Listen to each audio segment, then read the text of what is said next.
Introductory catchphrase, what did you look, huh?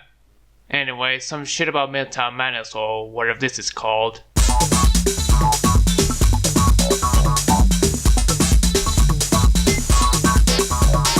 Keeping with the FIFA launch racing games but an exclusively techno soundtrack, it's hard to believe that it's actually more common than I thought.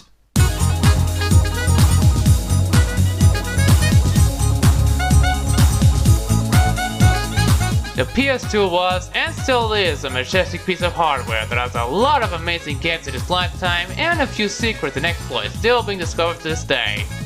No, it does not play Fortnite. It sold over 150 million units. Sure, most bought it as a cheapo DVD player, but no one could have imagined hitting that sheer number, surpassing every other console ever, and no one has been that number ever since it got discontinued. But let's be fair, its launch lineup back in 2000 was shit. I've already reviewed SSX and Dead or Alive 2 last year, and there have been some other good ones like Tekken Tag Tournament and Time Splitters, but other than those great showcases, the rest was mostly mediocre at best. You have the usual sports crap, including Namco's first MotoGP game, SSX at Home, and fucking billiards. A letdown after Ridge Racer 4, Fighter EX3, some Tactical RTS, X-Squad, Wild War Racing, Orphan, Fantavision, fuck, I don't even know half of these.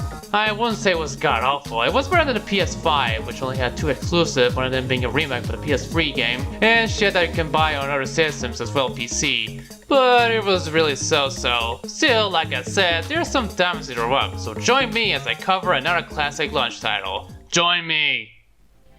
Angel Studios, founded in 1984 by a Colombian immigrant with a love of tequila, didn't get into games development until 1993. Before that, they were mainly working on CGI for films and music videos, notably for The Lawnmower Man. Can you believe this was released a year after Terminator 2? After they tapped their feet towards video games through supporting others, they made their first solo outing with some baseball game.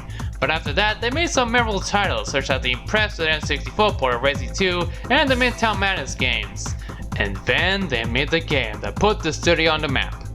Ken Griffey Jr.'s Slugfest. Such an amazing game, one of my all-time favorites. It's got all the major league teams, a refined hero system, and improved gameplay compared to the previous Griffey Jr.'s title. This truly is their magnum opus. They also made this. Midnight Club Street Racing. I'm just gonna stick with Midnight Club, it flows better, even if Spyro agrees with me.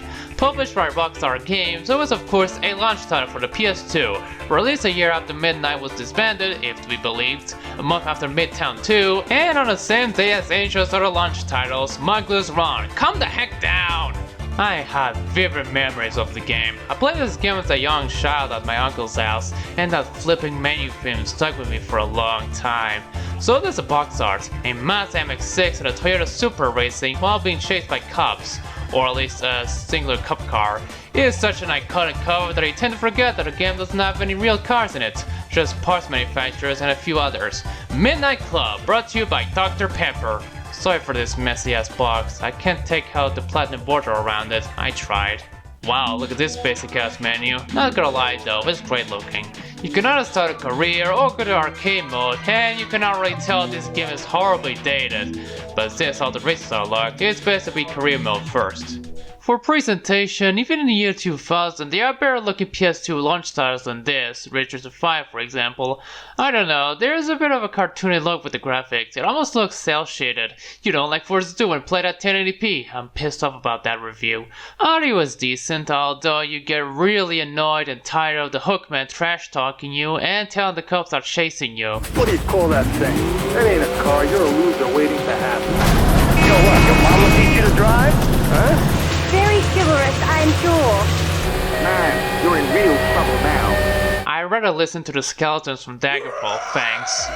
It's hard to believe this Midnight Club title doesn't have a single hip-hop/rap song to listen to. It's all house and drum and bass depending on the city you're in. Even then, it's quite a good listen and not as tiring despite the limited number of them, 6 in New York and 5 in London. Don't expect much plot here, this was before GTA 3 after all. You're a New York cabbie who follows some guy named Emilio to race after he trash talks you. After running a race with his posse, he lets you join the Midnight Club and gives you his number. And now you must track down racers around the city and compete with their posses to get a chance to race against the city champ, as well as doing pink slips, kind of. The handling mod is really weird. I should have expected it for an arcade racer, but not like this. It's far too sensitive, it's quite hard to fix your racing line. Another yet bigger one is its physics. I swear, if I touch anything, it sends me to hell. If I hit a light post, the game just swarms my car to the nearest wall, which spells doom to your race. And be wary of driving on grass. One mistake and it makes you drive like you're in oil slicks. It's a lot worse than Midtown 2. Despite released in late 2000, the difference still is night and day. Still, it's fun to drive crazy, at least in the New York portion. The problems will get noticeable in London though. To join a race, you have to follow a so-called hookman driving you on an assigned route. When the arrow turns orange and grass becomes opaque, it turns green and it drives to its destination. All the races are waypoint ones, either in simple layouts or one of those all-runner ones. Also, this is the only MC game without power-ups, so it's pure yet crazy street racing with weird-ass physics, weird-ass AI, and weird-ass traffic behavior. And cops too, don't forget about the cops! Here's the thing about the AI. During races, specifically in those on other ones, the opponent's paths are pre-planned and not as randomized as, say, Driver 2. Despite being a sales and missions in GTA post-free, it's much easier to get better at a race and it beats that game's missions to a punch. And even that is much harder than in GTA 5, that is the only GTA I have finished, I'm sorry. Although when there's traffic, it tends to get dumb. On the other hand, in free roam, their pathfinding is ruined to shit when they go to the racing points. Like, they crash into traffic, they go to a wall, they go so fast that they pass the destination, it's quite frustrating. But they sometimes give me a shock though. I like how the bystanders keep avoiding Midtown Madness, but I really want to kill them. Best game of all years.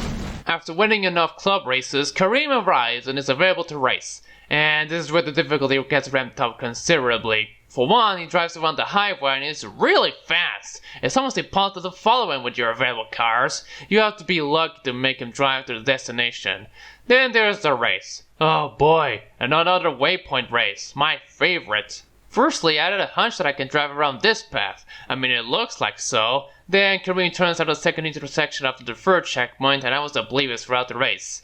It's best to follow the leader car when it comes to these races, but after many tries and a close finish, I gave up and called the other races to earn the cars. Even without traffic, the fog ain't helping much. Still, it's easier to actually win this race than to follow Kareem in free roam. Have I mentioned he's fast? Holy shit, crash into that part of the highway, I have a chance.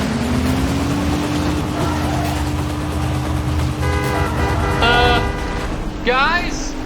I think Kareem soft-locked the game. Speaking of earning cars, you do so by putting a hookman to race one-on-one and win. And for some reason they're under a time limit, great. As for customization, just the color babe, just the colors. Well, that car didn't work like last time, switching to J450 pickup and holy crap, I actually managed to win this. Huh? Wasn't there supposed to be an option to go to London?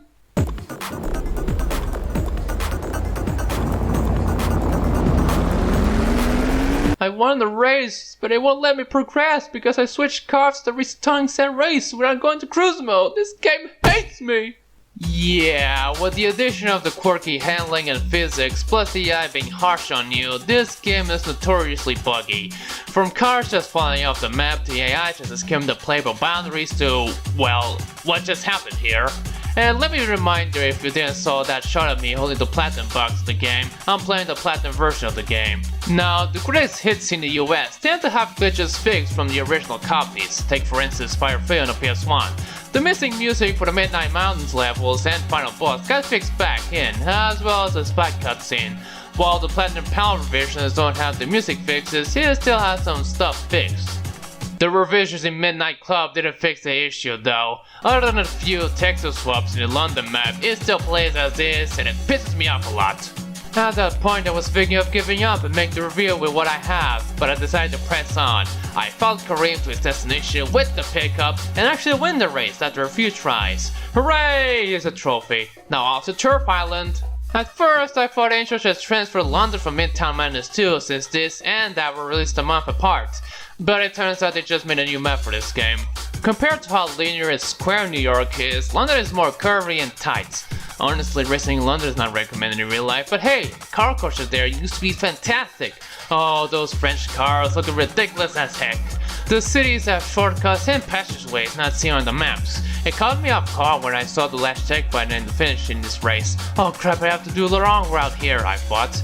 No, there's a hidden path blocked by one plank where you must traverse. Much like the arcade physics, these became a staple in the series, making the races really fun, if a bit frustrating at times. The first club race with Emily pisses me off. There's this ramp in the park. It's a gamble where you get a flat jump or crash at the ramp end, flipping you off and swerving when landing on the grass. I have tried many times to win this race. While you can just cross the river, it slows your car down, but it's possible to win when you go that way. Plus, while on cruise mode, you can find a few purple markers hidden in buildings or on top of them. Driving or staying on them will unlock rides that you can use in arcade mode like the Kuruma cars. I got off easily in London. There are a few races that irritated me, like the second Lucas race, where the green car is speeding up and it's impossible to get them until they reach the finish and miss it. Congrats, mate! And the pink slip races, or whatever they are actually much easier than the club races if you explore the city as well, which doesn't take long. After winning races and earning cars, it's time to face off Darren, London's champ. And much like Kareem, he likes to drive around the perimeter. I managed to catch up to him and shit! Thankfully, I did it in a few tries. It wasn't as much of a gauntlet as the first Emily race. That goddamn ramp, seriously. You are in this car until that you must win the race against the world champion, who never shows their face until someone wins a race against them. So of course Darren refuses to use Singular Bay. This is Turf Island after all. Oh, I'm glad that the race was easy peasy, even if the masked driver is good at straights, and the first segment is awfully placed for someone who cuts corners.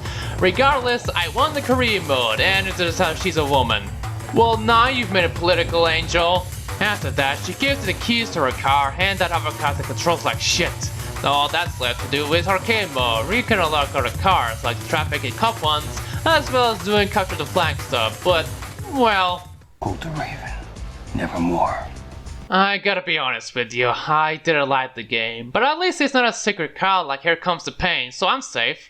I really wanted to like it, but the driving just doesn't do it for me, coupled with the weird physics, bullshit with dumb AI, and the bugs.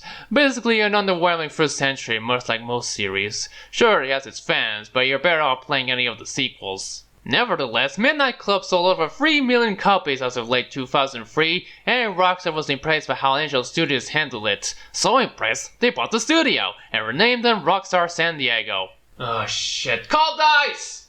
And so, the Midnight Club became a franchise, spawning a GBA port next year, the only MC time to be released on PC in 2003, the popular third game in 2005 and its remakes and PSP port, and not GTA 5 in 2008. Then they largely abandoned the series to focus more on some cowboy games. I'm sure they sold poorly. Still, much like the Fast and the Furious, they left a legacy that inspired many racing franchises to implement street racing and free roaming into their portfolios, such as Need for Speed and even Forza.